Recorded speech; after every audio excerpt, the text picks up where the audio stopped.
Ya, pada kesempatan kali ini nih kakak lagi mau coba untuk buat seminar kecil-kecilan aja ya di sekitaran perumahan Pulibesi Alengka ini ya, Permai. Nah, ini dengan tema cinta tanah air melalui sejarah serta budayanya.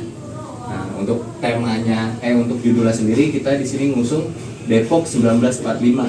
Jadi kita mau bahas sedikit sejarah tentang Depok nih. Kita kan tinggal di Depok kan. Nah, ini ada luka sejarah yang membangun bangsa. Gitu. Nah, ini untuk tugas dari mata kuliah pendidikan keluarga. Nah, sebelumnya udah pada kenal belum nih kakaknya nih? Belum. Perkenalkan, nama kakak Muhammad Raulfi. Nah, untuk NIM-nya sendiri 19232531. Perkenalkan, nama kakak Gemilang. Untuk NIM-nya 19232413. Nah, untuk nama saya sendiri itu Lukman Hakim dengan NIM 19232271.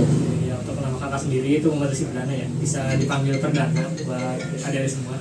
Untuk timnya 19232375. Oke. Nah, untuk sisanya kita langsung bisa lihat di PPT. Oke, kita masuk ke sejarah singkat Kota Depok. Sejarah singkatnya Kota Depok.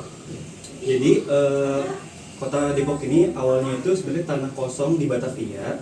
Tapi pas di abad ke-17 ini ada seorang mantan anggota VOC, namanya itu Cornelis Castellane yang digambar ini. Nah, dia itu beli tanah di dibeli tanah kosong itu. Tanahnya itu sekitar 1,4 hektar sampai 2,4 hektar. Nah, tanah yang gede itu dinamain Depok, atau di sini dia bilangnya DRST Protestantse Organisasi van Christenen. Itu artinya organisasi Kristen Protestan pertama. Nah, setelah dia bikin wilayah tadi, di tanggal 28 Juni 1714 dia meninggal. Nah, dia meninggal. Tanah yang tadi kosong itu kan otomatis nggak ada pemimpinnya. Nah, itu dia kasih semua ke para budaknya. Kan dari zaman dulu kan banyak budak tuh. Dia punya banyak budak, sekitar 150 budak dengan 12 marga. Nah, setelah tanahnya dikasih, itu 12 marga itu secara turun-temurun dia merawat tanahnya tersebut sampai terjadi Depok ini nih.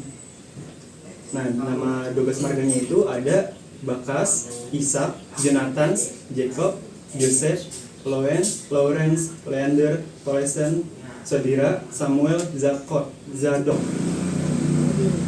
Lalu selanjutnya ada tragedi Gedoran Depok.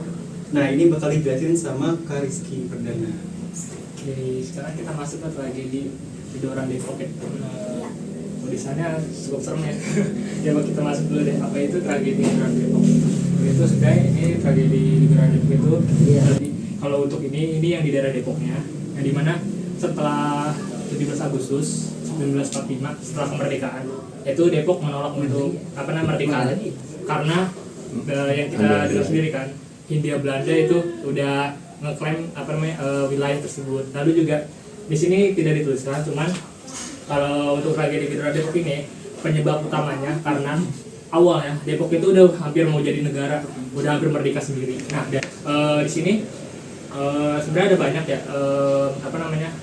peristiwa-peristiwanya. Jadi itu untuk di tragedi Gedoran Depok ini nanti bakal ada beberapa tokoh pahlawan asal Depok yang bakal dijelaskan lanjut oleh Kak Lukman yang bakal dijelasin lebih detail ya. Oke, kita lanjut. Nah, di sini teman-teman kita langsung masuk ke dampak tragedi ya. Ini akan dilanjutkan oleh Kak Lukman ya. Oke, buat teman-teman semua, di sini kita akan langsung masuk ke dampak tragedinya.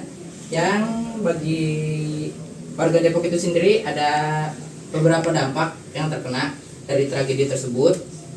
Nah, kita langsung masuk saja. Ada beberapa dampaknya, yaitu dari yang pertama dari sosial, ekonomi, politik, kemanusiaan, serta budaya. Ini kita masukin beberapa tokoh penting dari pahlawan yang ada di Depok. Nah, untuk yang pertama itu ada Arif Rahman Hakim. Yang kedua, Wargada. Yang ketiga, Tori Iskandar. Nah, kita masuk ke penutup yang akan disampaikan oleh Kak Raul. Gak banyak kan materinya? Iya, gak banyak. Nah, lumayan. nah, ini tuh jadi poin pentingnya, dampak kesimpulan dari tragedi Gedoran Depok ini kan kompleks ya. Pertama itu kita tahu kalau ternyata kemerdekaan Indonesia itu salah satu faktor nih pembentukannya Depok itu menjadi suatu kota di Indonesia kan. Nah ini emang rata-rata untuk Depok satu sini itu tuh masyarakatnya itu emang asli pribumi kita. Jadi emang tanahnya itu yang tanah sana aja. Makanya pertempuran itu terjadinya itu hampir banyak tuh makan korban tuh dari dulu tahu waktu sebelum jadi underpass ya kan? Kan dulu kan masih rel kereta biasa kan?